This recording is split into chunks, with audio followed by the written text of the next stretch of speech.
तो देखिए, सड़क परिवहन सेवा के अंतर्गत सेक्शन 97 में परिभाषित किया गया है, भाड़े पर, पारिश्रमिक पर या सड़क से यात्री या माल या दोनों का वहन करने वाली मोटरयानों द्वारा सेवा सड़क परिवहन सेवा है। 97 बताती है। 98 कहती है, इस अध्याय का अध्याय 5 और अन्य विधियों पर अध्यारोही होना। अध्यारोही मतलब क्या होता है? जैसे मान लीजिए एक आरोहण होता है, जैसे अध्यारोही मैं ऐसे समझता हूँ, जैसे मान लीजिए एक कोई पेड़ है, एक बेर का पेड़ है, बेर लगा रहता है ना, बेरी का पेड़ है, उस पर एक अमर बेल चढ़ जाती है, तो अमर बेल क्या है? अध्यारोहण हो गई उसके ऊपर। फिर अपन को कुछ नहीं दिखता है, अमर बेल ही दिखती है, पीले कलर की होती है, टहनियाँ टहनियाँ से, वो पूरे बेल को छा जाती है और पूरे पेड़ को सुखा देती है। इतना खतरनाक पौधा होता है वो। तो यहाँ कहने का तात्पर्य है, अन्य विधियों पर अध्यारोही होना, वरीयता दिया जाना इस एक्ट को, कि और एक्ट की धाराएं लगेंगी और मोटर व्हीकल की धारा लगेगी, तो मोटर व्हीकल की धारा को वरीयता दी जाएगी। दंडित करेंगे तो मोटर व्हीकल में करेंगे। इस अध्याय और इसके अधीन बनाए गए नियम या किए गए आदेश के उपबंध अध्याय 5 में या इस समय प्रवृत्त किसी अन्य विधि में या किसी ऐसी विधि के आधार पर प्रभावी किसी लिखित में उससे असंगत किसी बात के होते हुए भी प्रभावी होंगी। जी कह रहे, किसी अन्य विधि में असंगत हैं तब भी प्रभावी होंगे, मतलब इस एक्ट की धाराओं को वरीयता दी जाएगी अन्य एक्टों पर, कहने का तात्पर्य है। ठीक है। कहे पे इस अध्याय का चैप्टर 6 का चैप्टर 5 और अन्य विधियों पर वरीयता होगी। ये एग्जैक्ट पॉइंट है यहाँ पर। चैप्टर 6 का चैप्टर 5 और अन्य विधियों पर वरीयता होगी। इतना आप क्लियर वे में इसको समझ लीजिएगा। आपके में इम्पोर्टेंट है 97 परिभाषा पूछी जा सकती है, ऑब्जेक्टिव बन सकता है, बस 97 इम्पोर्टेंट है। IMP लिखिएगा। 99 पे आ जाते हैं। अब देखिए, सड़क पे यातायात रेगुलेशन करना है तो उसके लिए एक योजना बनानी पड़ेगी, प्रपोजल तैयार करना पड़ेगा। तो ये प्रपोजल तैयार होगा, फिर उसको पब्लिश करेंगे, पेपर वगैरह में निकाला जाएगा, फिर आमंत्रण किए जाएंगे, इसमें अस्थायी परमिट दिए जाएंगे और सर्कुलेशन किया जाएगा बसों का। जैसे बस चलानी है, मान लीजिए मैं एक ज़िला हूँ, जिला परिषद हूँ, मैं जिला पंचायत हूँ। अब मैंने सोचा कि हम अपने ज़िले में कुछ बसें चलाना चाहते हैं जो करीब 50 से 60 किलोमीटर तक चलेंगी, जिला परिषद की ओर से चलाई जाएंगी। तो हमने 50-60 लाख की 20 बसें मंगाई और एक प्रपोजल तैयार किया कि एक B रूट पे जाएगी बस, एक C रूट पे जाएगी, एक D रूट पे जाएगी, या हर 2 घंटे बाद बसें जाएंगी, 5-5 बसें हर रूट पर डालनी। तो इसके लिए एक प्रपोजल बनाते हैं हम, फिर प्रपोजल को स्वीकृति मिलती है, उसके आधार पर क्या होता है, आगे हम परमिट इशू करते हैं अपनी बसों को, या प्राइवेट बसों को अस्थायी परमिट इशू करते हैं और इस रूट पर सर्कुलेशन किया जाता है। इसी को यहाँ पे राज्य परिवहन उपक्रम की सड़क परिवहन सेवा के संबंध में प्रस्तावना का तैयार किया जाना और प्रकाशन। अब जो अंडरटेकिंग है, अंडरटेकिंग को ये पावर दिया गया है कि सड़क परिवहन सेवा के संबंध में प्रस्तावना को तैयार किया जाना। अंडरटेकिंग समझ रहे हैं आप? जैसे Madhya Pradesh roadways transport corporation, ये अंडरटेकिंग है। हमारे यहाँ तो बंद हो चुका है, इसको बंद कर दिया गया अंडरटेकिंग को। अब उत्तर प्रदेश में चल रहा, Uttar Pradesh roadways transport corporation, हमारे यहाँ बंद कर दिया गया। काफ़ी घाटे में चल रहा था, स्टेट गवर्नमेंट ने Madhya Pradesh roadways transport corporation को बंद कर दिया है। राज्य परिवहन उपक्रम की सड़क परिवहन सेवा के संबंध में प्रस्तावना का तैयार किया जाना और प्रकाशन। जहां किसी राज्य सरकार की यह राय है कि एक दक्ष, यथोचित, मितव्ययी और समुचित रूप से समन्वित सड़क परिवहन सेवा उपलब्ध कराने के प्रयोजन से लोक हित में आवश्यक है कि साधारणतः सड़क परिवहन सेवाएं अथवा उसके किसी क्षेत्र या मार्ग या भाग के संबंध में किसी विशिष्ट प्रकार की सेवा राज्य परिवहन उपक्रम द्वारा चाहे अन्य व्यक्तियों का पूर्णतः या आंशिक रूप से अवर्जन करके अन्यथा चलाई जाए या चालू रखी जाए। कौन चाहता है? राज्य सरकार चाहता है। ऐसी राय है कि एक निष्पक्ष सर्कुलेशन चलना चाहिए बसों का, ये राज्य सरकार चाहता है कि आम जनता वहाँ पे सामान ले जा सकें, सवारी जा सकें, एक जगह से दूसरी जगह जा सकें, सुलभ हो सके। तो हम लोग क्या करेंगे, सुलभ करने के लिए बाकायदा बसें चलवाएंगे व्यवस्थित तरीके से। वहाँ राज्य सरकार उन सेवाओं के स्वरूप की जिनके उपलब्ध कराए जाने की प्रस्तावना है और उस क्षेत्र या मार्ग की जिस पर उसे चलाने की प्रस्तावना है, विशिष्टियाँ और उससे संबंधित अन्य सुसंगत विशिष्टियाँ देते हुए एक स्कीम के संबंध में प्रस्तावना बना सकेगी और ऐसी बनाई गई प्रस्तावना को राज्य के राजपत्र में और उस क्षेत्र या मार्ग में जिसमें ऐसी स्कीम चलाने की प्रस्तावना है परिचालन प्रादेशिक भाषा के कम से कम एक समाचार पत्र में तथा ऐसे अन्य रीति से भी प्रस्तावना बनाने वाले राज्य सरकार ठीक समय प्रकाशित कराएगी। अब प्रपोजल बना लिया है इन्होंने, तो प्रपोजल क्या करेंगे, उसको पब्लिश करेंगे, न्यूज़पेपर में पब्लिश करेंगे, राज्य के जो ऑथेंटिक न्यूज़पेपर होगा उसमें पब्लिश करेंगे। एक में हो सकता है, एक से ज़्यादा समाचार पत्रों में हो सकता है। दूसरा, उपधारा 1 में किसी बात के होते हुए भी जब कोई प्रस्तावना उस उपधारा के अधीन प्रकाशित की जाती है तब ऐसी प्रस्तावना के प्रकाशन की तारीख से किसी अन्य व्यक्ति को प्रस्तावना के लंबित रहने के दौरान अस्थायी परमिट के सिवाय कोई परमिट नहीं दिया जाएगा।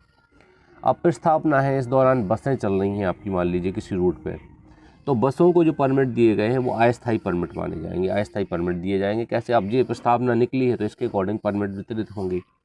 अतः ऐसा अस्थायी परमिट दिए जाने की तारीख से केवल 1 वर्ष की अवधि तक या धारा 100 के अधीन स्कीम के अंतिम रूप से प्रकाशन की तारीख तक इनमें से जो पूर्वतः विधिमान होगा। अब जैसे अस्थायी परमिट दिए जाएंगे वो तो 1 साल तक प्रभावी होंगे अस्थायी परमिट, या जब तक स्कीम है, जब तक स्कीम के अंतिम रूप से प्रकाशन की तारीख तक, मतलब उसमें डेट अगर मई दी गई होगी कि 30 दिन, 6 महीने, 3 महीने, ऐसा कुछ नोटिस में दिया गया होगा, जो स्कीम निकाली है स्कीम में दिया गया होगा, तो उस स्कीम के जीवित रहने तक, मतलब उस स्कीम के अलाइव रहने तक प्रपोजल भेजा है तो कुछ ना कुछ प्रपोजल का एक्सेप्टेंस मांगी जाएगी किसी से, या इन्विटेशन और प्रपोजल मान लीजिए इसको।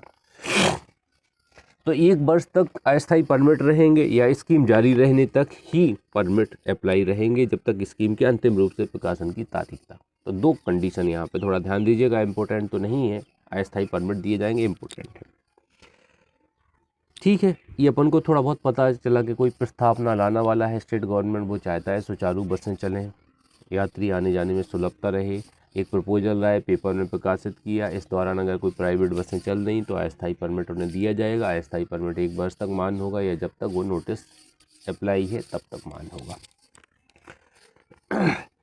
अब प्रस्तावना निकलेगी तो कई लोगों को ऑब्जेक्शन भी होगा, कैसे सरकारी बसें चलेंगी तो प्राइवेट लोगों की दुकानें बंद हो जाएंगी। अब क्या होगा देखिए, प्रस्तावना पर आपत्ति।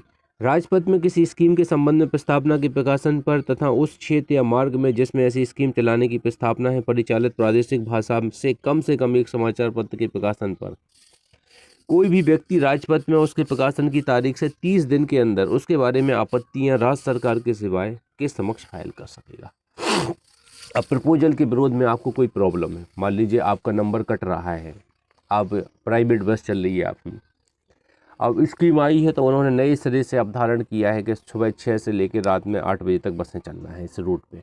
ठीक है, आपकी बस क्रैश हो रही है उसी टाइम पे, वो परमिट मिल रहा है, उस पर स्कीम में भी परमिट है और आपका भी परमिट आ रहा है, तो आपके परमिट तो वैसे भी अस्थायी कर दिए हैं सारे परमिट। तो अब यहाँ पे एक चीज़ ध्यान देना है कि 30 दिन के अंदर आप ऑब्जेक्शन लगाइए कि श्रीमान जी 6 बजे हमारी बस जाती है, आप 6:30 बजे का परमिट निर्धारित कीजिए प्रपोजल में, मेरा परमिट ऑलरेडी है, आप उसको स्थायी कर दीजिएगा, जो भी है।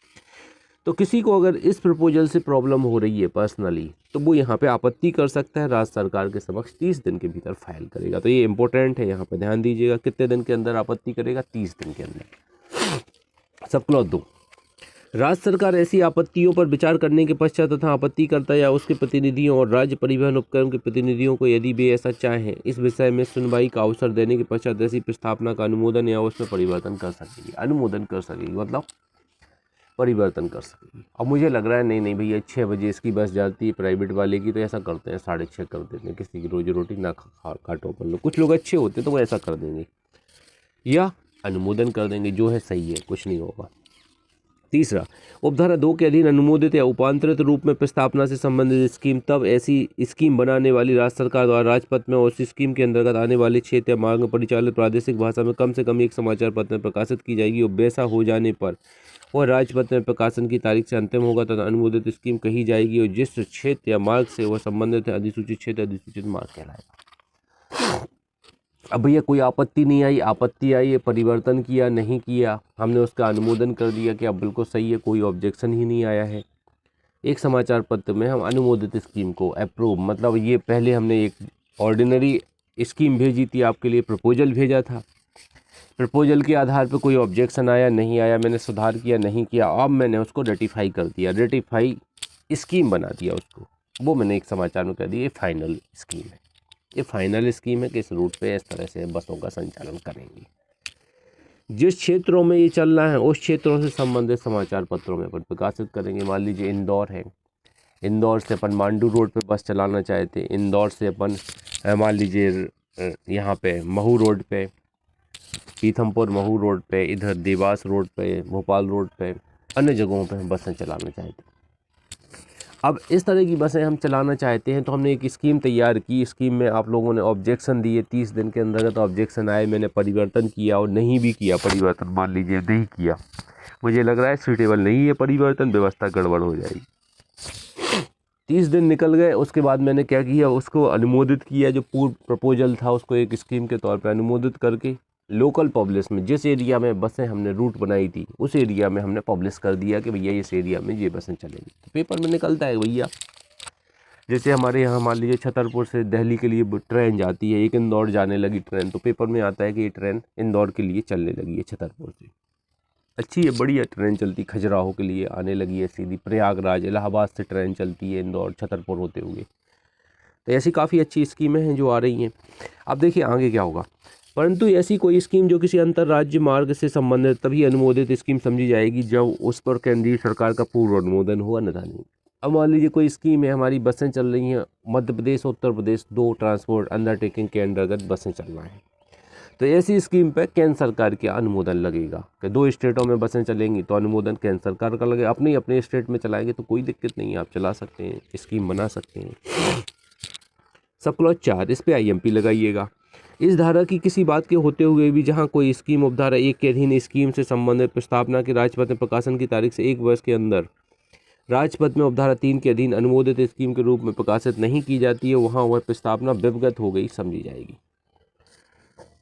अब ये आपत्ति लगाया हमने, प्रपोजल लगा, आपत्ति नहीं आया कुछ भी, उसके 1 साल तक अपन ने क्या किया, बिल्कुल डिनाई कर दिया, प्रकाशित ही नहीं किया उस प्रपोजल को, स्कीम के तौर पर अनुमोदित स्कीम के तौर पर प्रकाशित नहीं किया। तो ऐसा प्रपोजल क्या माना जाएगा, लैप्स माना जाएगा। जैसे आप देख रहे हैं ना कि लोकसभा राज्यसभा में जब कोई विधेयक लाया जाता है और मान लीजिए लोकसभा में रखा गया है, उसी समय सदन विखंडित हो गया तो वो लैप्स मान लिया जाता है, ऐसी अपन सिचुएशन मानते हैं। लेकिन एक सदन में पारित हो गया तो दूसरे सदन में पारित होने के लिए वो रखा जाता है, विघटन हो जाता है कई बार, तो वहाँ पे बिल की स्थिति बड़ी गड़बड़ हो जाती है।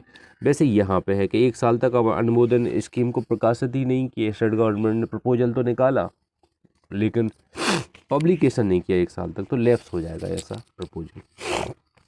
आगे बढ़ते हैं। स्पष्टीकरण बताता है इस धारा में निर्देश 1 वर्ष की अवधि की संगणना करने में ऐसी अवधि या कल अवधि हैं जिनके दौरान उपधारा 3 के लिए अनुमोदित स्कीम का प्रकाशन किसी न्यायालय के रोक आदेश या आदेश के कारण रुक गया था, अब वर्जित कर दी जाएंगी। अब किसी स्टे मिस्टे किया गया मान लीजिए कोर्ट में, अब स्टे के दौरान ऐसे प्रकाशन को, इस प्रपोजल को कुछ समय के लिए रोक दिया गया कोर्ट ने, तो उतने समय को यहाँ पे क्या कर दिया जाएगा, अब वर्जित कर दिया जाएगा 1 साल की गणना करने में। मान लीजिए 30 दिन के लिए प्रपोजल को स्टे लगा दिया कोर्ट ने, तो 30 दिन का टाइम 1 वर्ष की गणना में से माइनस कर दिया जाएगा, तो अगले 30 दिन और जुड़ जाएंगे। कहने का तात्पर्य कि 1 जनवरी को नोटिस निकाल दे तो 31 दिसंबर को होगा, अब 30 दिन स्टे रहा तो 30 जनवरी को हो जाएगा, 30 दिन और बढ़ जाएंगे आगे, ऐसा कहने का तात्पर्य इनका। अब वर्जन 101 राज्य परिवहन उपक्रम द्वारा कतिपय परिस्थितियों में अतिरिक्त सेवाओं का चलाया जाना। अब देखिए कुंभ के मेले लगते हैं, ETC होते हैं, तो अतिरिक्त सेवाएं ये लोग चला देते हैं परिवहन डिपार्टमेंट के, यही लिखा हुआ है इसमें। धारा 87 में किसी बात के होते हुए कोई राज्य परिवहन उपक्रम लोक हित में विशेष अवसरों पर जैसे मेलों धार्मिक सम्मेलनों की ओर से यात्रियों के परिवहन के लिए अतिरिक्त सेवाएं चला सकेगा, परंतु राज्य परिवहन उपक्रम संबंधित परिवहन प्राधिकरण को ऐसी अतिरिक्त सेवाओं के चलाए जाने के बारे में अविलंब सूचित करेगा। अब देखिए यहाँ पे मेरे एरिया में जिस एरिया में मैं बैठा हूँ, अब यहाँ पे मान के चलिए जैसे हमारे परिवार पर्सनली देखिए, आज दीपावली है, मेरे छोटे चाचा जिनका लड़का मेडिकल MBBS कर रहा है यहाँ शिवपुरी से, उनकी पूरी फैमिली, चाचा चाची दोनों बहनें और भैया 5 लोग जा रहे हैं कहाँ पे, चित्रकूट। दीपावली वहीं, पिछले साल भी गए थे, इस साल भी आए थे, अब सुबह आएंगे वो दीपावली के अगले दिन, कल आएंगे सुबह। आज वो मतलब कल रात में वो निकल चुके हैं, आज पहुंच ही गए होंगे, सुबह से सारे दिन चित्रकूट में रहेंगे, शाम को दीपक जलाएंगे, वहाँ कामतानाथ जी वो आ जाएंगे। कई लोग अयोध्या जाते हैं यहाँ से, ऐसा रोटेशन रहता है। मुझे भी ऑफ़र आया है कुछ रिश्तेदारों के कि अयोध्या चलिए, अब दीपावली की पूजा करके हमने की अपनी पूजा अटकी पड़ी है। भगवान राम चाहेंगे तो वैसे ही राजपाट के साथ ही बुलाएंगे, ऐसे नहीं बुलाएंगे भगवान राम, राजपाट के साथ बुलाएंगे कि भैया अपने राजपाट के साथ आओ तुम। ऐसे अब उनकी मर्ज़ी होगी तो भले आ जाएंगे, कोई इश्यू नहीं है। तो अब ये अतिरिक्त सेवाएं, जैसे अभी दीपावली का सबसे बड़ा पर्व माना जाता है अयोध्या में, चित्रकूट में हज़ारों दिए जल रहे। कल देखिए आप लोगों ने न्यूज़ चैनल पे बता रहे थे, लाखों करोड़ों की तादाद में दिए जलाए जाते हैं वहाँ पे घाटों पे, और बहुत बढ़िया स्वर्णिम जगह लग गई है। अपन लोग बस सब लोग जल्दी जल्दी नौकरी ले लो, अपनी अपनी फैमिलियों के साथ अपनी अपनी गाड़ियों से एक बार ज़रूर दर्शन करके आना, पहुँचना वहाँ पे। भगवान राम की जन्मस्थली अयोध्या में बहुत ही पावन जगह है।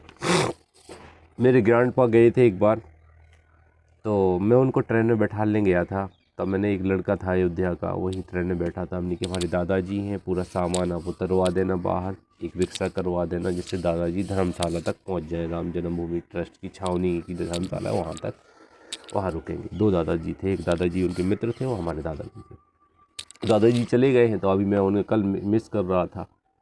कल काफ़ी वो मंगोड़े खा रहे थे हम लोग, भजिए मूंग के। तो अब दादाजी को बहुत शौक़ था उनको खाने का, तो हम लोग मिस कर रहे थे दादाजी को। अब ऐसा देखिए कितना सारे बुजुर्ग लोग अपन इन धार्मिक स्थलों पे जाते हैं। अपन लोगों को भी इनकी पारंपरिक जो अनुभूति है, या बोलेंगे सैक्रामेंट है हमारे, उनको बनाए रखना है, जीवन से जोड़ना है इन चीज़ों को, आदर्शों को। कैसे वास्तव में इनका कुछ ना कुछ सार है, जब भी इतने सारे लोग अनुसरण करते हैं इन सिद्धांतों को।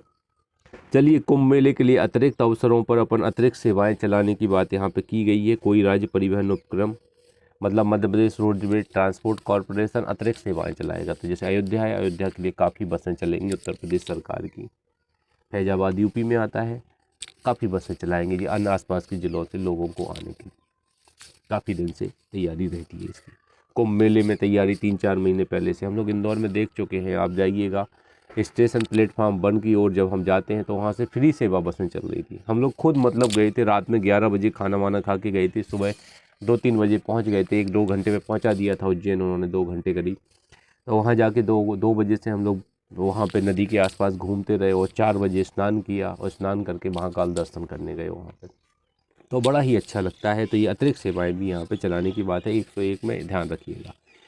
स्कीम का रद्द या उपांतरित किया जाना। 102, यदि राज्य सरकार किसी भी समय लोकहित में ऐसा करना आवश्यक समझती है तो वह प्रस्तावित उपांतरण की बाबत राज्य परिवहन उपक्रम को या किसी अन्य व्यक्ति को जिसका राज्य सरकार की राय में प्रस्तावित उपांतरण से प्रभावित होना संभाव्य सुनवाई का अवसर देने के पश्चात अनुमोदित स्कीम को उपांतरित कर सकेगी। अब ये मॉडिफाई भी कर सकते हैं। अगर कोई व्यक्ति है, अगर उसको सुने जाना है तो सुनवाई का अवसर देंगे हम, राज्य परिवहन उपक्रम को सुनेंगे, या राज्य सरकार का अंडर में रहता है ये, तो राज्य सरकार क्या करेगा, राज्य परिवहन उपक्रम को या किसी प्राइवेट व्यक्ति को सुनेगा, और उसके बाद ये क्या करेगा, उपांतरित कर देगा, मॉडिफाई कर देगा स्कीम को। क्या करेगा, मॉडिफाई कर देगा।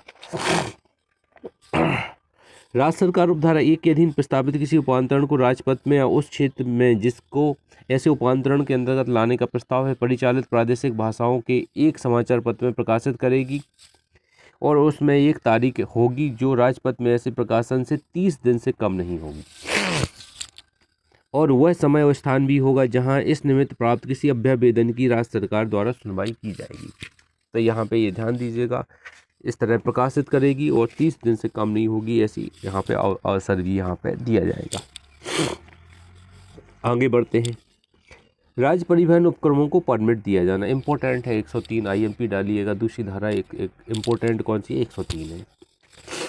राज्य परिवहन उपक्रम को अंडरटेकिंग जो है, मान लीजिए Madhya Pradesh roadway transport corporation है, इसको परमिट दिया जाना। मैंने कहा ना, कल मेरा जुकाम थोड़ा बिगड़ गया है, धूप निकल आई है, अब थोड़ा मैं सिक जाऊंगा तो थोड़ा और बढ़िया रहेगा। जहां किसी अनुमोदित स्कीम के अनुसरण में कोई राज्य परिवहन उपक्रम अधिसूचित क्षेत्र या अधिसूचित मार्ग की बाबत मंजली गाड़ी परमिट या माल वाहन परमिट, ठेका गाड़ी परमिट के लिए ऐसी रीति से जो राज्य सरकार द्वारा इस निमित्त वहत की जाए आवेदन करता है, वहां जब उक्त क्षेत्र या मार्ग एक से अधिक प्रदेशों में पड़ता है तब राज्य परिवहन प्राधिकरण और किसी अन्य दिशा में प्रादेशिक परिवहन प्राधिकरण अध्याय 5 में किसी बात के प्रतिकूल होते हुए राज्य परिवहन उपक्रम को ऐसे परमिट देगा। अब देखिए यहाँ परमिट कौन देगा, राज्य परिवहन उपक्रम है, अंडरटेकिंग है। अगर अंतर्राज्यीय बसें चलाने के लिए आप वहाँ पे आवेदन करता है परमिट, जैसे Madhya Pradesh roadways transport corporation करता है, तो इसको क्या करना पड़ेगा, अंतर्राज्यीय में तो राज्य परिवहन प्राधिकरण से लेना पड़ेगा, स्टेट ट्रांसपोर्ट अथॉरिटी STA जिसको बोला जाता है, इससे परमिट लेना पड़ेगा।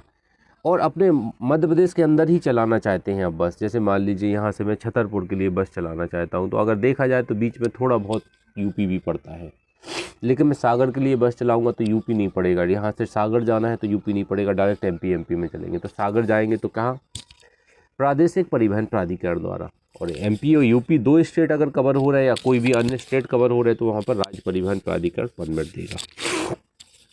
इस प्रयोजन से कि अनुमोदित स्कीम अधिसूचित क्षेत्र या अधिसूचित मार्ग के बारे में कार्यान्वित की जाए, राज्य परिवहन प्राधिकरण या संबंधित प्रादेशिक परिवहन प्राधिकरण द्वारा आदेश द्वारा कोई अन्य परमिट देने या नवीकरण करने के किसी आवेदन को ग्रहण करने से इनकार कर सकेगा और किसी ऐसे आवेदन को नामंजूर कर सकेगा जो लंबित हो। इनकार कर सकता है, नामंजूर कर सकता है, 2 पावर हैं इसको, किसको, राज्य परिवहन या प्रादेशिक परिवहन प्राधिकरण को। किसी विद्यमान परमिट को रद्द कर सकेगा, विद्यमान परमिट के निबंधनों में ऐसे उपांतर, पहले से किसी को परमिट दिया गया उसको रद्द कर सकेगा या कुछ परिवर्तन कर सकेगा। मान लीजिए कुछ नए रूट और जोड़ दिए, स्टॉप नए जोड़ दिए कि यहाँ बस रुकना है, वह परमिट जिसकी निर्दिष्ट तारीख से आगे के लिए प्रभावहीन हो जाए, उस परमिट के अधीन प्रयुक्त किए जाने के लिए प्राधिकृत यानों की संख्या घट जाए, उस परमिट के अंतर्गत क्षेत्र या मार्ग वहाँ तक कम हो जाए जहाँ तक कि वह परमिट अधिसूचित मार्ग से संबंधित है।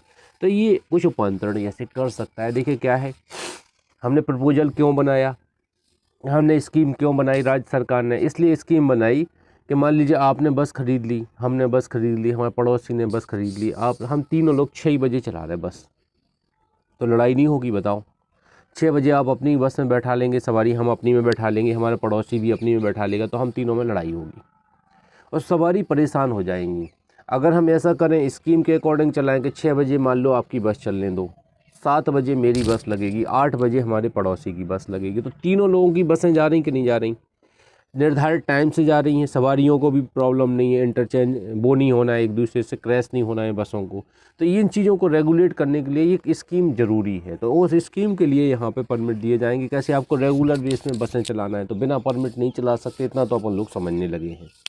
आगे बढ़ते हैं। शंकाओं को दूर करने के लिए घोषित किया जाता है कि उपधारा 1 या उपधारा 2 के अधीन राज्य परिवहन प्राधिकरण या किसी प्रादेशिक परिवहन प्राधिकरण द्वारा की गई किसी कार्रवाई या दिए गए आदेश के विरुद्ध कोई अपील ना होगी। देखिए, ये जो कार्रवाई करेंगे राज्य परिवहन प्राधिकरण या प्रादेशिक परिवहन प्राधिकरण, मतलब परमिट देने की कार्रवाई, तो इनके विरुद्ध अपील नहीं होगी, मतलब फाइनल माना जाएगा इनका। अब यही करते रहेंगे अपन तो कैसे आगे बढ़ पाएंगे, तो वो स्कीम इम्प्लीमेशन कैसे होगा, तो यहाँ पे नो अपील है, जो इन्हें निर्धारित कर दिया वही फाइनल माना जाएगा। आगे बढ़ते हैं। 104, हालांकि इसमें 1A जोड़ा गया है, 103 में 1A एक क्लॉज जोड़ी गई है, अमेंडमेंट होके मध्य प्रदेश में लोकल अमेंडमेंट किया गया है। तो ये आप चाहें तो यहाँ पे देख लें, यहाँ नीचे लिखा हुआ है राज्य संशोधन में 2006 अमेंडमेंट द्वारा मध्य प्रदेश में एक क्लॉज जोड़ी गई है 103 में। इसको अपन पढ़ लेते हैं, फिर अपन 104 में आते हैं। राज्य परिवहन उपक्रम के लिए यह विधिपूर्ण होगा कि वह उसे उपधारा 1 के अधीन जारी किए गए परमिट के अधीन किसी मार्ग पर मंजिली गाड़ी के रूप में किसी ऐसे यान का संचालन करे जो ऐसे उपक्रम के निपटारे पर तथा उसके नियंत्रण के अधीन ऐसे यान के स्वामी द्वारा ऐसे करार के अधीन रखा गया हो जो ऐसे स्वामी या तथा उपक्रम के बीच उपक्रम द्वारा उक्त यान के उपयोग के लिए किया गया हो। तो यहाँ पे देखिए, परमिट के अधीन ऐसा कुछ कर सकता है परिवहन उपक्रम, राज्य परिवहन उपक्रम के किसी यान के संबंध में कुछ अन्य व्यवस्थाएं कर सकता है, ऐसा कुछ यहाँ पर समझ में आ रहा है। अगर आपको समझ में आ जाए तो ठीक है, वरना छोड़िएगा इसको। आगे चलते हैं 104 में। अधिसूचित क्षेत्र या अधिसूचित मार्ग की बाबत परमिट दिए जाने पर निर्बंधन। जहां किसी अधिसूचित क्षेत्र या अधिसूचित मार्ग की बाबत कोई स्कीम 103 के अधीन प्रकाशित की गई, वहां राज्य परिवहन प्राधिकरण, प्रादेशिक परिवहन प्राधिकरण कोई परमिट उस स्कीम के बंधु के अनुसार ही देगा या नहीं देगा। अब मैंने स्कीम बना दी है कि मांडू रोड पे 10 बसें चलेंगी, इतने इतने टाइम पे चलेगी, एक स्कीम निर्धारित की गई, तो वहाँ परमिट नहीं ग्रांट किए जाएंगे, कोई भी प्राधिकरण परमिट नहीं देगा, ना प्रादेशिक ना स्टेट। परंतु जहाँ अनुमोदित स्कीम के अनुसार में किसी अधिसूचित क्षेत्र या अधिसूचित मार्ग की बाबत परमिट के लिए कोई आवेदन राज्य परिवहन उपक्रम द्वारा नहीं किया गया है, वहाँ यथास्थिति राज्य परिवहन प्राधिकरण, प्रादेशिक परिवहन प्राधिकरण ऐसे अधिसूचित क्षेत्र अधिसूचित मार्ग की बाबत किसी व्यक्ति को अस्थायी परमिट इस शर्त पर दे सकेगा कि ऐसा परमिट उस क्षेत्र या मार्ग की बाबत राज्य परिवहन उपक्रम को परमिट दिए जाने पर प्रभावहीन रहेगा। अब मान लीजिए मेरा खंडवा रोड है, अब इंदौर से खंडवा रोड पे हम बस जा रहे हैं, ओमकारेश्वर के लिए बस चलना है। ओमकारेश्वर हमारी स्कीम में नहीं आता है, वो एरिया स्कीम में नहीं आता है मान लीजिए। अब वहाँ पे आप प्राइवेट व्यक्ति हैं, आप बस चलाना चाहते हैं, तो आपने बस खरीद ली है, तो आप अस्थायी परमिट दे देंगे हम। अगर कभी स्कीम उस रूट के लिए बनी तो आपका परमिट शून्य हो जाएगा, सरकार डिसाइड करेगी परमिट के लिए। तो ये यहाँ पे लिखा हुआ है। आगे बढ़ते हैं 105, प्रतिकर अवधारित करने के सिद्धांत और रीति उसका संज्ञा है। देखिए प्रतिकर क्यों अवधारित कर रहे हैं, इसके बारे में भी आप थोड़ा समझ लीजिए। जहाँ धारा 103 की उपधारा 2 के खंड खा या गा द्वारा अनुरत शक्तियों का प्रयोग करते हुए कोई विद्यमान परमिट रद्द किया जाता है, उसके निबंधनों में रूपांतरण किया जाता है, वहाँ वह परमिट के धारक को राज्य परिवहन उपक्रम द्वारा प्रतिकर दिया जाएगा, जिसकी रकम यथास्थिति उपधारा 4 या उपधारा 5 के बंदे के अनुसार अवधारित की जाएगी। अब देखिए आप मेरे यहाँ से मान लीजिए कोई सामान ले गए, मेरी एक दुकान है, मेरे यहाँ से कोई सामान ले गए और मैंने देखा यार जो सामान मैंने आपको दिया है वो क्या था, गिफ्ट वाला सामान था, कंपनी ने गिफ्ट किया था, मुझे बेचने का अधिकार नहीं था उसको, और कंपनी ने ऐसा किया है कि वो सारा सामान जो है क्रेताओं को दिया गया है, विशेष कस्टमर को, उसे वापस लिए जाए, उन्हें कुछ पैसे दिए जाए। तो मैंने जैसे आपसे पंखा मंगा लिया, वो जैसे एक फ़ैन ले गए थे आप, सीलिंग फ़ैन, तो मैं आपसे मंगा लूँगा कि हमारा भैया पंखा वापस कर दो जो आप ख़रीद गए थे। तो आपसे अगर मंगाएंगे तो हमें आपको प्रतिकर देना पड़ेगा, उसके एवज में दूसरा पंखा या उसके पेमेंट देने पड़ेंगे कि नहीं देने पड़ेंगे। तो वही बात यहाँ है कि हमने एक परमिट लिया है, मान लीजिए परमिट 5 साल के लिए मिलता है, हम लोग जानते हैं। अब 5 साल का पैसा जमा किया है चढ़ाने के लिए, तो आप परमिट वापस ले लेंगे हमसे। आपने कहा स्कीम बन गई, परमिट वापस ले लेंगे। एक ही साल मैंने बस चलाई उस रूट पर और 4 साल बचे थे, पैसे आपने 5 साल के जमा करवाए, हमें घाटा हो जाएगा कि नहीं हो जाएगा। तो उस घाटे की भरपाई करने के लिए यहाँ पे क्या किया जाता है, कंपनसेशन दिया जाता है। कैसे, जब स्कीम बन जाती है ना तो जितनी बसें वगैरह चलती हैं वो सब बसें राज्य सरकार अपनी चलाता है, फिर वहाँ पे अंडरटेकिंग को दिया जाता है जो स्टेट गवर्नमेंट का होता है, वो बसें चलाता है और प्राइवेट लोगों को अस्थायी परमिट देके बसें चलाने की अनुमति दी जाती है। जब ऐसा रहता है कि इस रूट पे सरकार ज़्यादा बसें नहीं उतार सकती तो प्राइवेट लोगों को परमिट दे दिए जाते हैं। ऐसा सिस्टम रहता है, ऐसा नहीं होता कि प्राइवेट लोगों को बसों का परमिट रहता है। हम लोग जिस रूट पे बसें चलाते हैं उस रूट की कोई स्कीम नहीं होती है, तो वहाँ पे हमने तो बस खरीदी और आवेदन कर दिया परमिट को, तुरंत आवेदन आरटीओ कर देता है कि हाँ परमिट दिया, और फिर पैसे जमा करवाए वो तो दे देते कि चलाओ ग्वालियर चलाना, झांसी टू चलाओ, बहुत चल रही है आप भी चलाओ, टाइम क्रैश ना हो, बस ये देख लेते वो लोग कि पहले से अगर निर्धारित टाइम पे कोई बस है तो आध घंटे आगे पीछे बस का परमिट दे देते हैं। तो यहाँ पर क्या होता है, अस्थायी परमिट, जितने भी परमिट पहले से काम कर रहे हैं, बसें चल रही, तो उन्हें रोक दिया जाता है कि भैया आपके परमिट वापस लिए जाते हैं, आप वापस ले लेंगे 4 साल पहले तो पेमेंट करना पड़ेगा, भैया वो रोड टैक्स तमाम चीज़ें दे रखे हैं तो उन्हें वापस तो मिलना चाहिए, गलत बात है। तो उपधारा 1 में किसी बात के होते हुए भी किसी विद्यमान परमिट के रद्द किए जाने अथवा उसके निबंधन में कोई रूपांतरण किए जाने के कारण कोई प्रतिकर उस दशा में दे न होगा जब उसके बदले में किसी दूसरे मार्ग या क्षेत्र या राज्य परिवहन प्राधिकरण या प्रादेशिक परिवहन प्राधिकरण ने परमिट का देने का प्रस्ताव किया, परमिट के धारकों से स्वीकार कर लिया।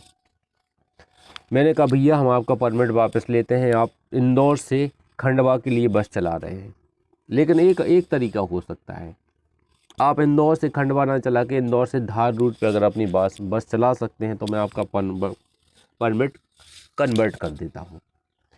ऐसा कुछ कर देते हैं तो ऐसा भी रूपांतरण किया जा सकता है। सब क्लॉज 2 बोलती है कि अगर परमिट ऐसा कर देते हैं और धारक स्वीकार कर लेता है तो ऐसा किया जा सकता है कि इस रूट के लिए मैंने स्कीम बना दी है, धार रूट के लिए स्कीम नहीं है, तो आपका परमिट इधर है तो उधर चलाओ, आप उतनी टाइम पर उधर चलाने लगो इस रूट। ऐसा हो जाता है। कई बसें अपन लोगों को देखने में आती है, ऐसी स्कीमें आजकल अपन को समझ में नहीं आती है, कैसे अपन ने इंटरफेस किया ही नहीं कभी।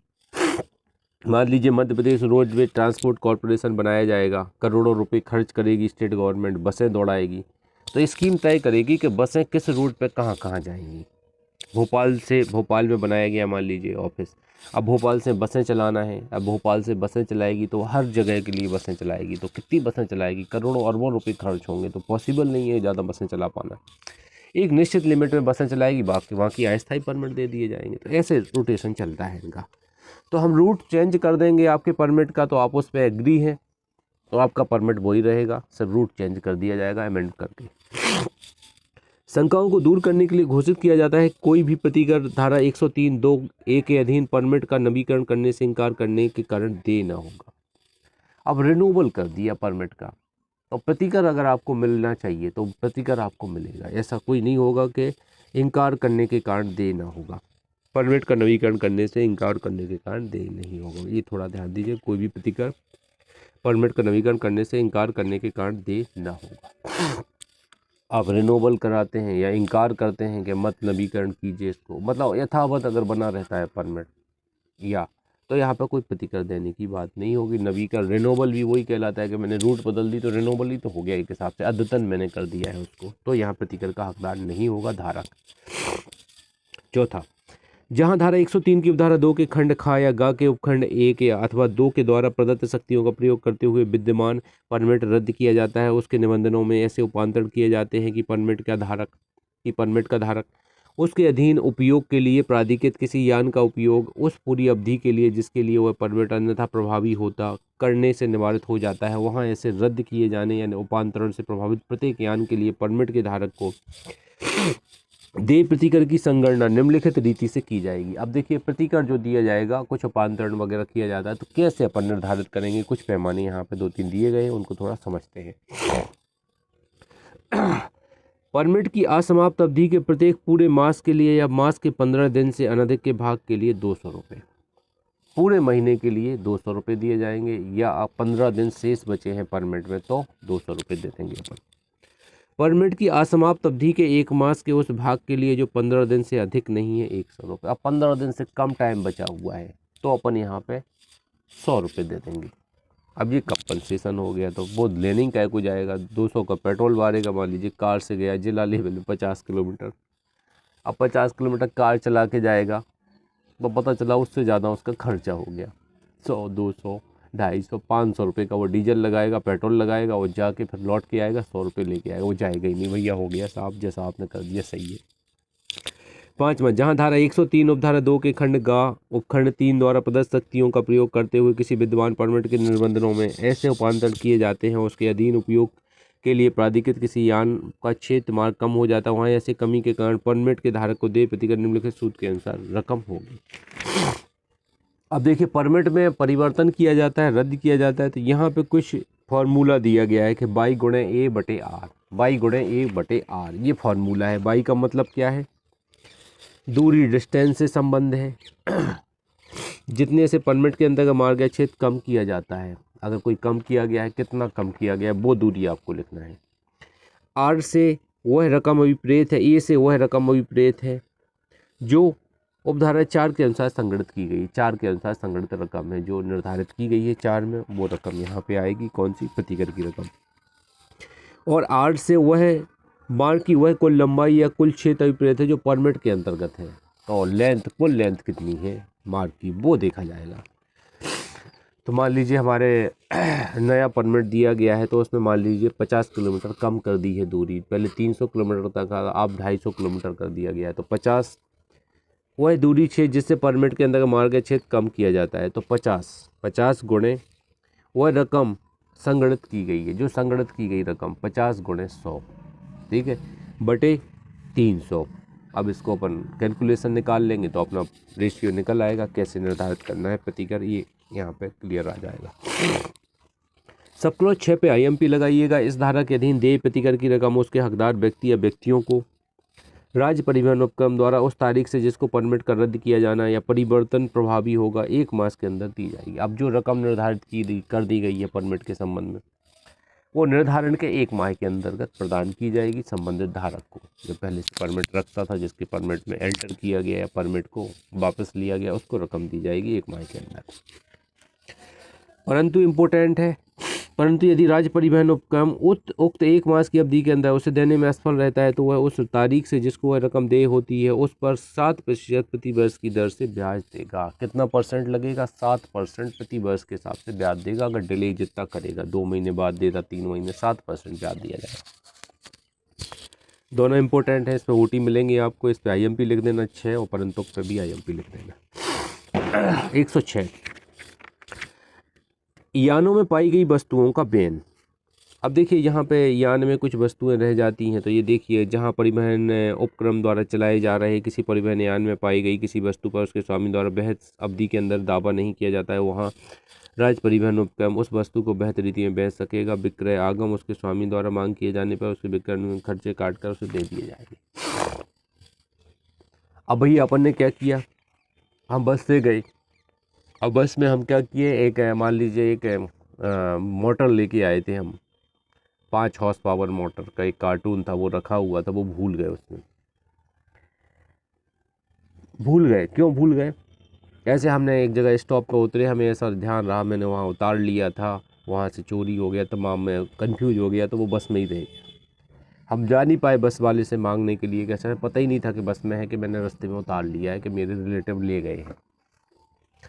अब ऐसी बिना मालक की वस्तु अगर कोई पाई जाए, जैसे जाते हैं ना 71 हम कांटेक्ट करते हैं, उसी तरह का यहाँ सब व्यवहार होगा। तो वो उसको रखेंगे, कोई दावेदार नहीं आ रहा है तो बेच देंगे, आगम रख लेंगे कि एक बिना स्वामी की प्रॉपर्टी पाई गई थी, उसको मैंने बेचा है और उसके आगम ये है, अगर कभी मांगने आ जाएगा तो खर्चे काट के ले देंगे उसे। तो ये 106 है, तो थोड़ा इसका भी आप थोड़ा ध्यान दीजिएगा। 107 राज्य सरकार के नियम बनाने की शक्ति है। राज्य सरकार नियम बनाती है। 107 में प्रारूप क्या होंगे, ऑब्जेक्शन फाइल कैसे किए जाएंगे, रीति क्या होगी, अनुमोदित स्कीम प्रकाशित कैसे की जाएगी, इन सब के संबंध में यहाँ पे राज्य सरकार नियम बनाती है। 108 राज्य सरकार की कुछ शक्तियों का केंद्रीय सरकार द्वारा प्रयोग किया जा सकता है।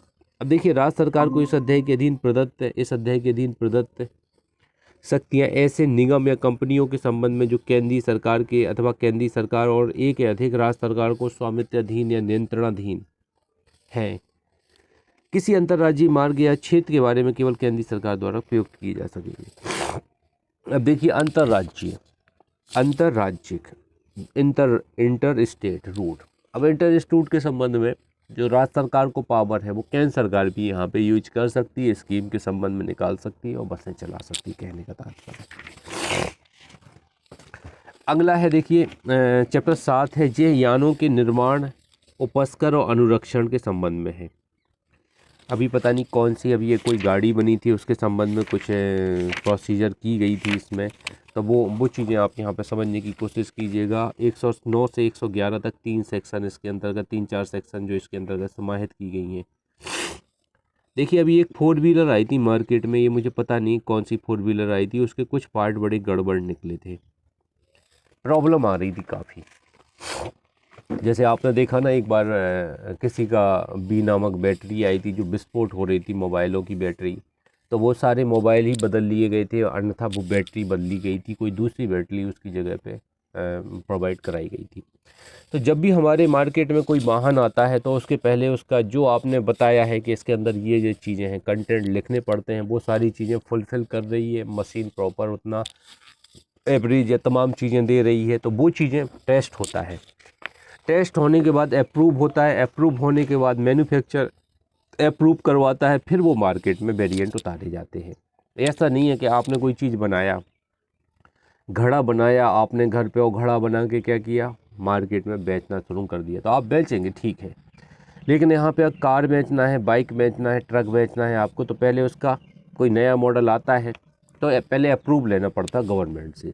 तो उसी चीज़ के बारे में यहाँ कुछ चीज़ें बताई गई हैं जो अपन को थोड़ा ध्यान देना है, किन चीज़ों का ध्यान देना है वो यहाँ पे थोड़ा आप ध्यान देंगे। थोड़ा जितना कुछ समझ में आ पाए तो कोशिश कीजिएगा समझने की।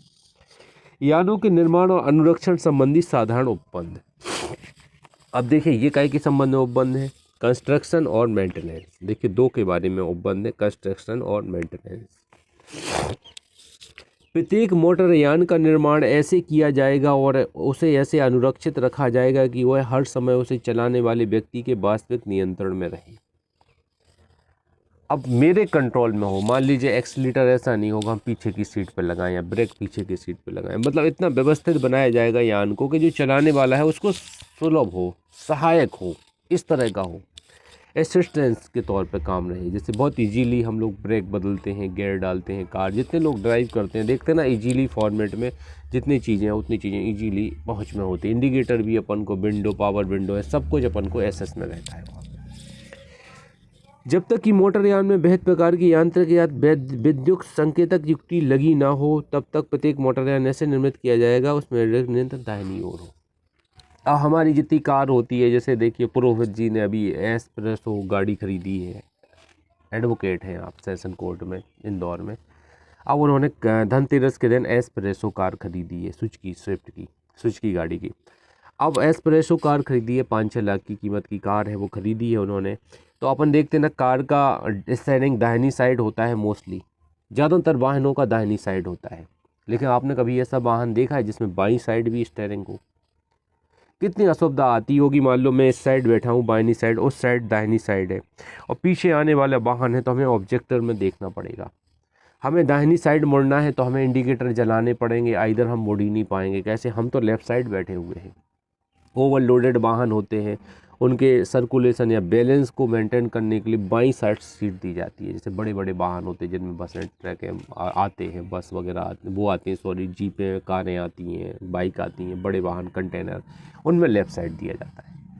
तो इसमें 3-4 रहते हैं ड्राइवर जो प्रॉपर तरीके से रेगुलेट कर पाएँ। कैसे? हमारे इंडिया में यातायात नियम कहाँ पूरी तरह से होते हैं, कई बार तो एक्सीडेंट हो जाते हैं। जो 190 की स्पीड, 120 की स्पीड से कार पीछे आ रही है, उसको कोई मतलब नहीं है आप लेफ़्ट साइड बैठे हो राइट साइड, वो तो हॉर्न बजाएगी, आपकी मजबूरी है, आपको साइड देना है उसको। इस तरह कई एक्सीडेंट होते हैं हमारे ईगो के कारण।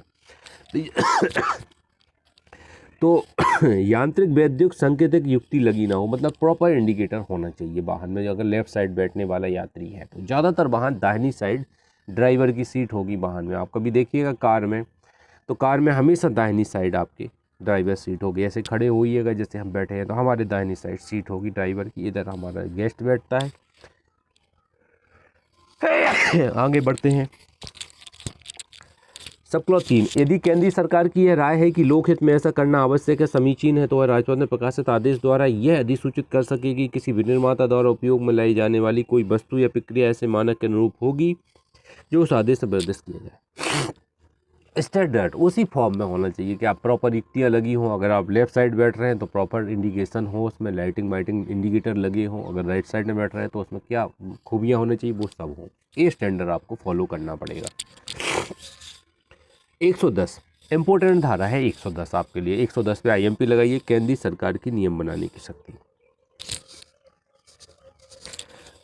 आपने देखा, आपने नई कार खरीदी, पुलिस वाले आपको रोक लेते हैं, मान लीजिए पलासी या इंदौर में रोक लेते हैं। वो कहते हैं आपके में रंगीन कांच क्यों चढ़ा हुआ है, उतारिए पर्द। तो ये पर्द उतारने का पावर उन्हें कहाँ से मिला पुलिस अधिकारियों को? तो 110 यही चीज़ें बताती है, केंद्रीय सरकार मोटरयान और ट्रेलरों के निर्माण और उसका अनुरक्षण का नियमन करने के लिए निम्नलिखित बातों, सभी बातों का या उनमें से किसी बात का नियम बना सकेगी। देखिए, यानों की ओर से जाए जाने वाले भार की चौड़ाई, लंबाई, ऊंचाई, प्रलंबन। कितना लंबाई का वाहन हो सकेगा, कितनी चौड़ाई का हो सकेगा, कितनी ऊंचाई का हो सकेगा। ऐसा थोड़ा ही है 2 मंजिल मकान बराबर वाहन बना लो आप, डबल वाहन बना लो, ऐसा नहीं बनाने दिया जाएगा। टायरों का आकार, प्रकार, अधिकतम खुदरा, कीमत, हालत, निर्माण, अधिकतम भार वहन क्षमता। देखिए किस तरह का टायर लगाया जाएगा, कितना भार सह सकता है टायर, ये सब उसमें रहता है मेजरमेंट।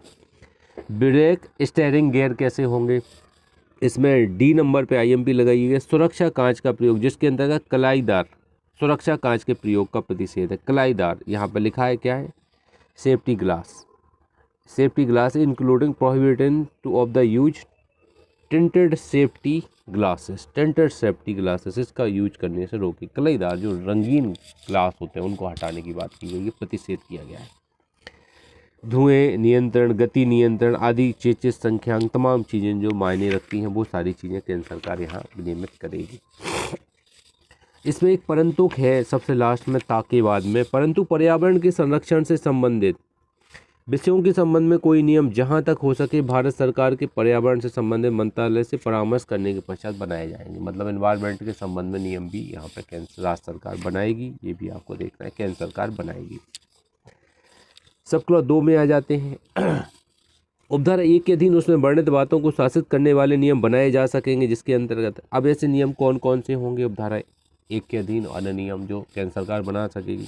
पहला, ऐसी बातों का अनुपालन सुनिश्चित करने की रीति। दूसरा, ऐसी बातों की बाबत या तो साधारणतः मोटरयान और ट्रेलरों की बाबत किसी विशिष्ट वर्ग परिस्थितियों में और अन्वेषण की प्रक्रिया। तीसरा, ऐसा अन्वेषण संचालित करने के लिए सशस्त्र अधिकारी। चौथा, ऐसे विषयों की सुनवाई के लिए प्रक्रिया। पाँचवा, उनके तदधीन उद्धृत की जाने वाली शास्तियाँ। मोटरयान और ट्रेलरों की बाबत मोटरयानों के अनुरक्षण भी। तो ये तमाम चीज़ें जो हैं मतलब इन पे थोड़ा विचार करेगी नियम बनाते समय केंद्र सरकार। तो आपको थोड़ा ध्यान देना, इम्पोर्टेंट नहीं है ये। आगे बढ़ते हैं 2A में। उपधारा 2 में अंतर्विष्ट निर्दिष्ट अन्वेषणों के संचालन के लिए उपधारा 2 के अधीन सशक्त व्यक्तियों को सिविल प्रक्रिया संहिता 1908 के अधीन विषयों के सिविल न्यायालय की सभी शक्तियाँ होंगी। अब जो भी इन वाहनों का इन्वेस्टिगेशन करेगा, ऐसे अधिकारी होंगे जो वाहन का इन्वेस्टिगेशन करेंगे प्रॉपर मानकों के आधार पर, स्टैंडर्ड को फॉलो कर रहे हैं कि नहीं कर रहे हैं, उन चीज़ों को देखते हुए, तो उनको सिविल न्यायालय के पावर होंगे कि किसी व्यक्ति को समन कर सकते हैं, हाजिर करा सकते हैं, शपथ पर परीक्षा कर सकते हैं, किसी दस्तावेज की मांग कर सकते हैं, प्रस्तुत करने की अपेक्षा कर सकते हैं, शपथ पद पर साक्ष्य प्राप्त कर सकते हैं, कोई अन्य विषय के संबंध में भी। तो सिविल न्यायालय के जो पावर होते हैं वही पावर इन्हें होंगे। इस धारा में किसी बात के होते हुए भी केंद्रीय सरकार किसी वर्ग के मोटरयानों को इस अध्याय के उपबंधों से छूट दे सकेगी। छूट देने वाली भी बात यहाँ पे केंद्र सरकार को दी गई है। दूसरा, बी, कोई राज्य सरकार किसी मोटरयान या किसी वर्ग या वर्णन के मोटरयानों को उपधारा 1 के अधीन बनाए गए नियमों से ऐसी शर्तों के अधीन रहते हुए छूट दे सकेगी जो केंद्रीय सरकार द्वारा बहत की जाए। तो कुछ शर्तों के अधीन भी यहाँ पर केंद्र सरकार जैसी बहत करे वैसी छूट यहाँ पर प्रदान करने की बात की गई है। मोटरयानों का वापस बुलाया जाना, ये बताती है सेक्शन कौन सी, 110A। अब देखिए कुछ मानकों का तो अपन ने देख लिया कि उन मानकों को अपन को फॉलो करना है, उसके बारे में 110 में अपन ने देखा। अब वापस बुलाए जाने पे क्या प्रोविजन है। जैसे पर्टिकुलर कोई वाहन अपन ने मार्केट में उतारा, उसका टेस्ट एक एजेंसी ने टेस्ट किया और टेस्ट एक एजेंसी द्वारा टेस्ट किए जाने के बाद ये पाया गया कि भाई उस यान में क्या है, वैसी क्वालिटियाँ नहीं है जैसा शो किया गया है। तो क्या किया जाएगा, उस यान को यहाँ पे वापस बुलाए जाने की बात की जाएगी कि एजेंसी वाले से कहा जाएगा जितने लोगों को भी आपने यान बेचा है उन सब से उस यान को वापस लीजिए और पेमेंट कीजिए या बदल के दूसरा यान दीजिए। इस तरह की बात यहाँ पर की जाएगी, थोड़ा आप ध्यान दीजिए। देखिए केंद्रीय सरकार, इम्पोर्टेंट लगाइएगा 110A पे, केंद्रीय सरकार आदेश द्वारा विनिर्माता को यह निर्देश दे सकेगी कि वह किसी विशिष्ट किस्म के मोटरयानों या उसके परिवर्तनों को तब वापस बुलाएगी यदि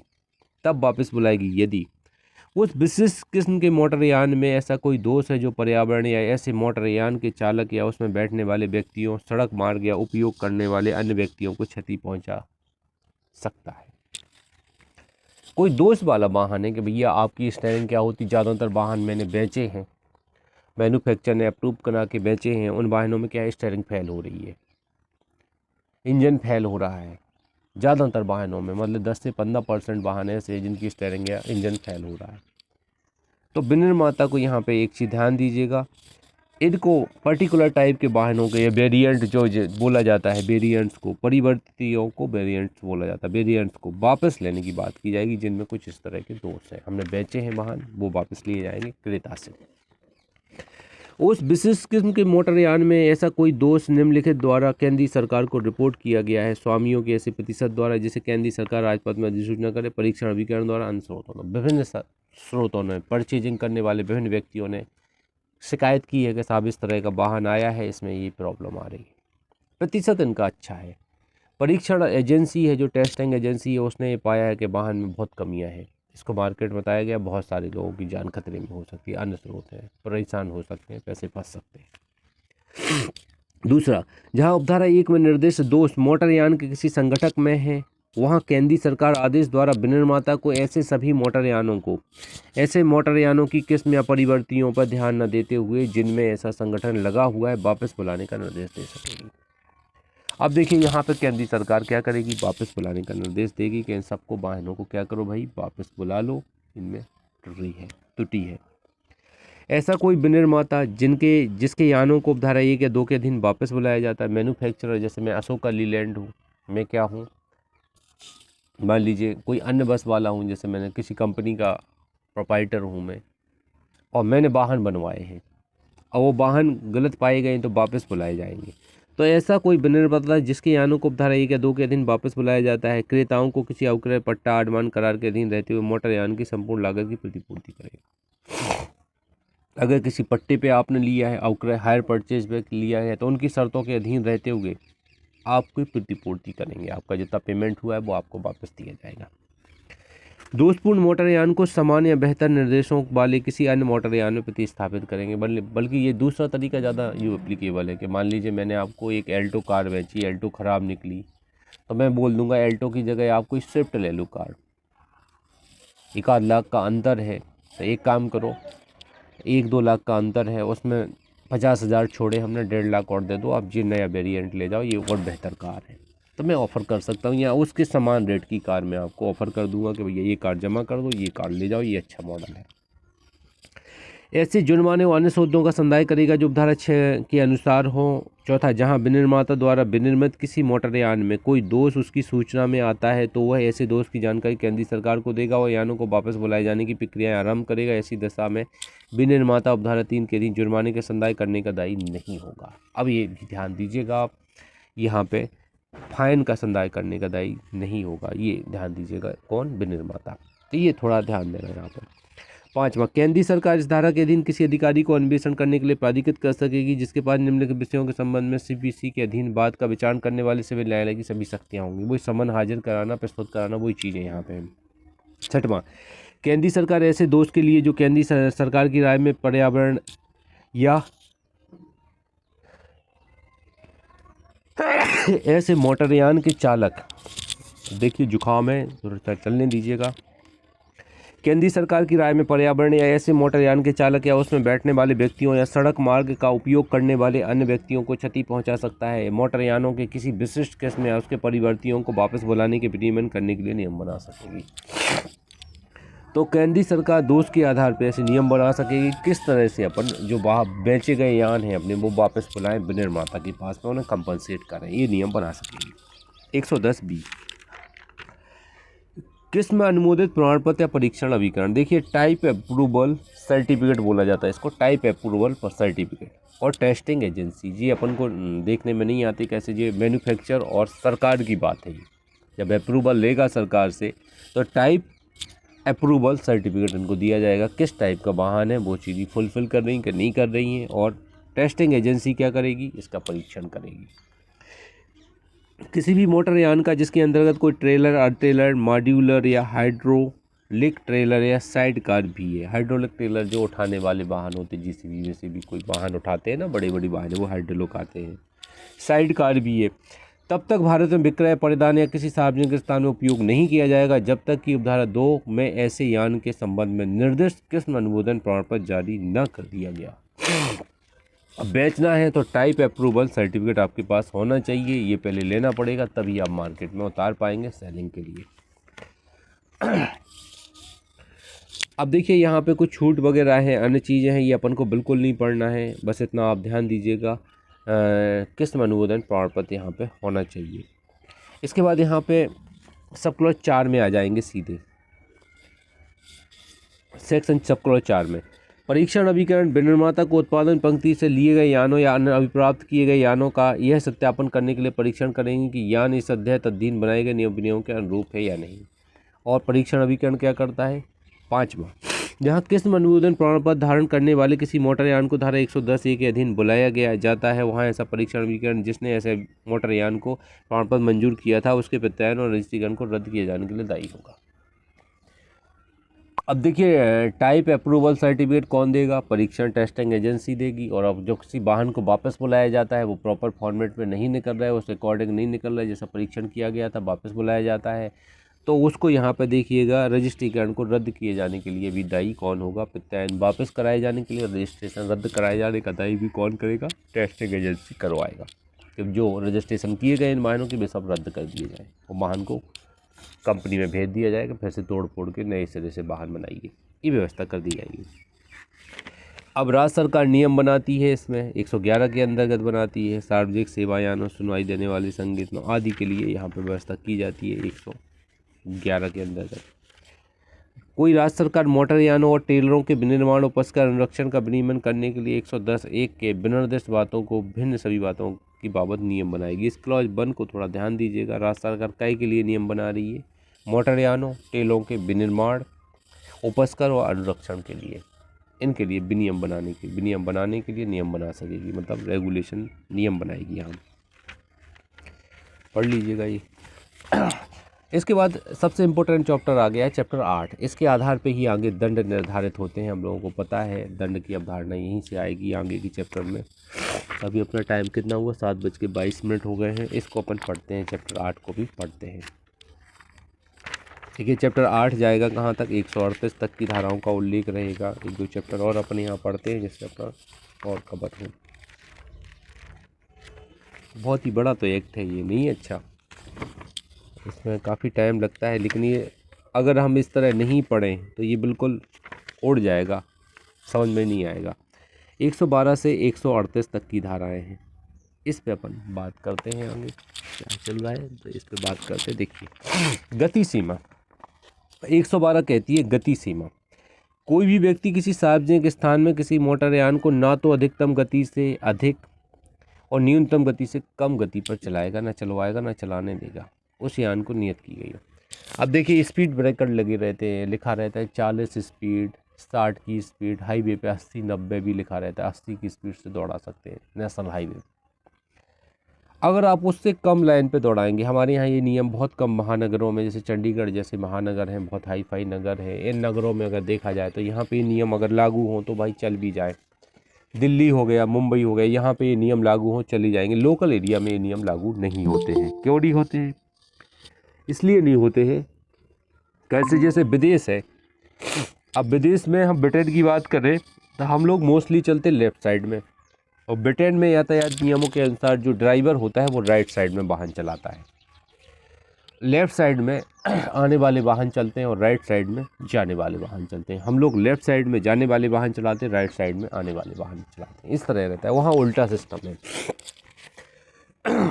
वहाँ टाइम की ज़्यादा कदर है, तो वहाँ वो देखते हैं कि कम से कम 40 की स्पीड होना चाहिए, 40 या 60 की स्पीड होना चाहिए मार्गों पे, तो सब वाहन एक ही स्पीड से चलते हैं। अगर आपने स्लो चलाया तो टक्कर हो जाएगी। निर्देश ही रहते हैं, वहाँ चलाना पड़ता है, नियम है वो पालन करने पड़ते हैं। हमारे यहाँ ये नियम उतने स्ट्रिक्टली लागू नहीं होते हैं, लेकिन हाँ गति सीमा दी गई है, कहीं लिखा है 40 की न्यूनतम स्पीड, 40-60, तो उतनी स्पीड आपको चलाना निर्धारित है। इससे ज़्यादा चलाएंगे चालान हो सकता है गाड़ी। परंतु ऐसी अधिकतम गति किसी भी दिशा में केंद्रीय सरकार द्वारा राजपथ में अधिसूचना द्वारा किसी मोटर यान किसी वर्ग या वर्णन के मोटर यानों के लिए नियत की गई अधिकतम गति से अधिक नहीं होगी। जो मैक्सिमम लिमिट है उससे अधिक नहीं होना चाहिए गति।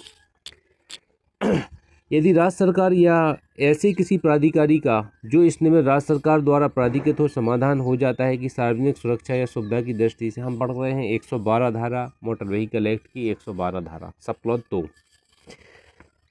किसी सड़क या पुल के स्वरूप के कारण यह आवश्यक है कि मोटर यानों की गति परिसीमित की जाए, तो वह राजपथ में अधिसूचना द्वारा और धारा 116 के अधीन उचित स्थानों पर समुचित यातायात चिन्ह रखवाकर या लगवाकर मोटर यानों की या किसी विनिर्दिष्ट वर्ग या वर्ण यानों के ट्रेलर संलग्न है साधारणता किसी विशेष क्षेत्र या विशिष्ट सड़क या सड़कों के बारे में अधिकतम गति सीमाएं न्यूनतम गति सीमाएं नियत कर सकेगी, जो वह ठीक समझे। कौन करेगा? राज्य सरकार करेगा। आप कभी रोड पे जाइए, जैसे मोस्टली मैं कहाँ का बता दूँ, यहाँ पे पलहाना साइड हम लोग जाते थे तो एक जगह लिखा रहता था कि न्यूनतम गति सीमा 40। स्टेट गवर्नमेंट रखवाती है, स्टेट हाईवे जो होते हैं उस पर स्टेट गवर्नमेंट लिखाती है कि न्यूनतम स्पीड 60 है, 70 है या 50 है, न्यूनतम स्पीड ऐसा लिखा रहता है न्यूनतम नेशनल हाईवे। स्टेट सरकार, राज्य सरकार की व्यवस्था है। परंतु ऐसी अधिसूचना आवश्यक नहीं होगी यदि इस धारा के अधीन कोई निर्बंधन 1 मास से अधिक के लिए प्रवृत्त नहीं रहना है। अब मान लीजिए 1 माह कोई विशेष त्यौहार चल रहे हैं, भीड़ भाड़ ज़्यादा रहने वाली है, तो 1 माह के लिए हमने नोटिस निकाल दिया, तो उसके आधार पे ये रोक लगा दी गई, भैया इतने से ज़्यादा स्पीड नहीं होना चाहिए, भीड़ भाड़ ज़्यादा है, तो यहाँ पे अधिसूचना निकालने की ज़रूरत नहीं होगी या प्रबंध नहीं रहेगी अधिसूचना। जितने भी रिस्ट्रिक्शन होंगे 1 महीने के लिए है, तो वहाँ पे 1 महीने बाद फिर वो प्रबंध नहीं रहेंगे, कहने का तात्पर्य स्थायी नहीं होगा। इस धारा की कोई बात धारा 60 के अधीन रजिस्ट्री किसी यान को उस समय लागू ना होगी जब उसका उपयोग, देखिए कुछ यान हैं जो युद्धाभ्यास में उपयोग होते हैं, युद्ध के अभ्यास में उपयोग होते हैं, खुले क्षेत्र में गोली चलाने के लिए उपयोग होते हैं, तोप दागने के अभ्यास में अधिनियम 1938 की 2(1) के अधीन अधिसूचित वनांचल क्षेत्र में अवधि के दौरान सैनिक युद्धाभ्यास के लिए किया जाता है। यहाँ पर 2-3 चीज़ें अंडरलाइन कर दीजिए, ये अपवाद के तौर पर लिख लेना इसको। युद्धाभ्यास खुले क्षेत्र में गोली चलाने, तोप दागने का अभ्यास, सैनिक युद्धाभ्यास के लिए।